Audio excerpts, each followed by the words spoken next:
The Cleveland Browns are a team on the rise. They're a team that really worked on their defense in order to get better for this next season. But PFF went around to each team and looked at a signing, a trade, one more move that they could make this offseason to make their team better, and which move made the most sense for the player and the team. And for the Cleveland Browns, it was Myles Jack.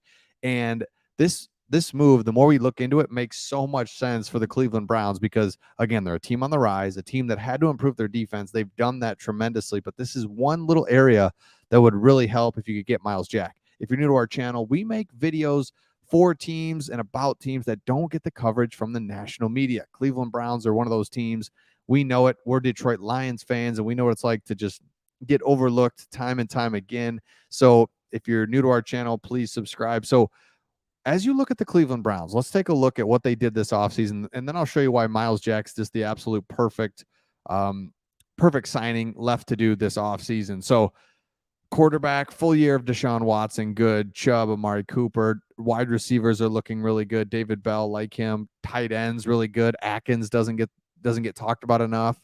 Njoku does, being a starter, but Atkins is really good. PFF actually ranked these two as the top tight end combo in the league. PFF also loves the Cleveland Browns offensive line. So boom, right there, you've got an offense that is just really good. You've got Joshua Dobbs, DTR as your three quarterbacks. If you keep three, so like just quarterbacks is just kind of nice there. Okay, then you look at defense. This is where they had to go out. They had to get Jim Schwartz. They want to get better on defense, coaching, and players. Myles Garrett, check.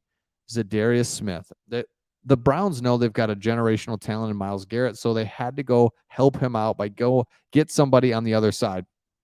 Zadarius Smith, a great player. Secondary, I'll get to the linebackers in just a second. Secondary, Denzel Ward, Martin Emerson is a guy that's on the rise, second-year guy that's really done good for the Cleveland Browns. Newsome, secondary good. So when you look at linebacker, Anthony Walker is coming off an injury, a quad injury.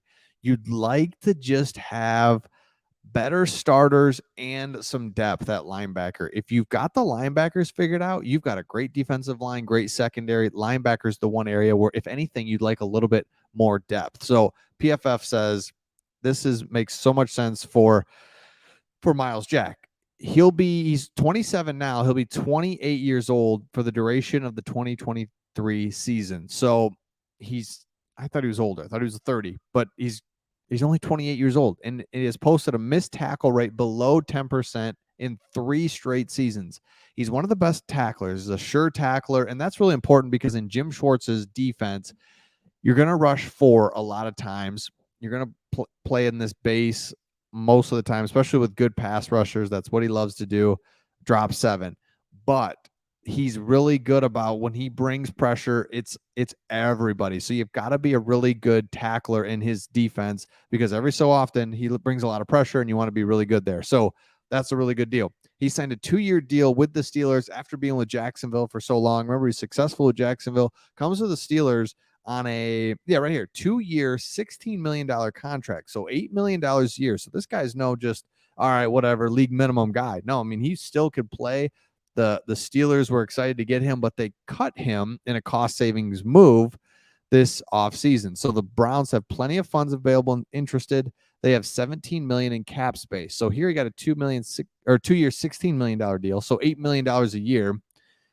You could give him $4 million a year with a bunch of incentives, and you could do a 1-year deal. I mean, 1-year deals, you could even do 1 year, $6 million with a bunch of incentives, and you've got Myles Jack on your team really helping out defensively. And so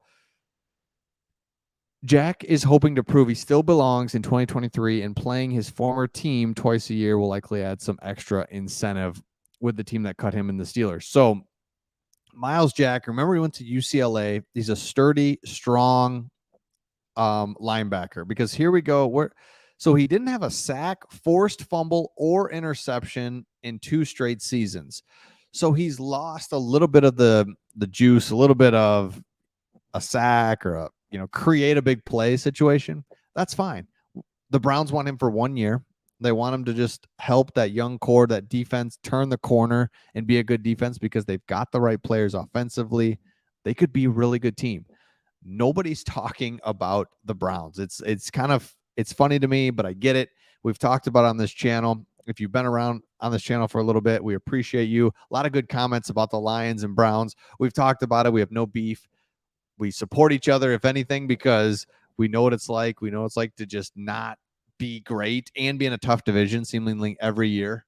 It's like Packers, always good. Vikings, whatever, right? So, but we love the Browns for a couple of reasons. Number one, got the quarterback.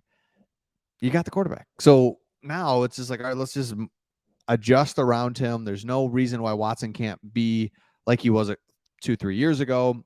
He's going to be a good quarterback. So you've got the quarterback, you've got the playmakers, got the defense. Let's go. So let me know your thoughts in the comments. Would you sign Myles Jack or pass on him? And we will see all of you on the next one.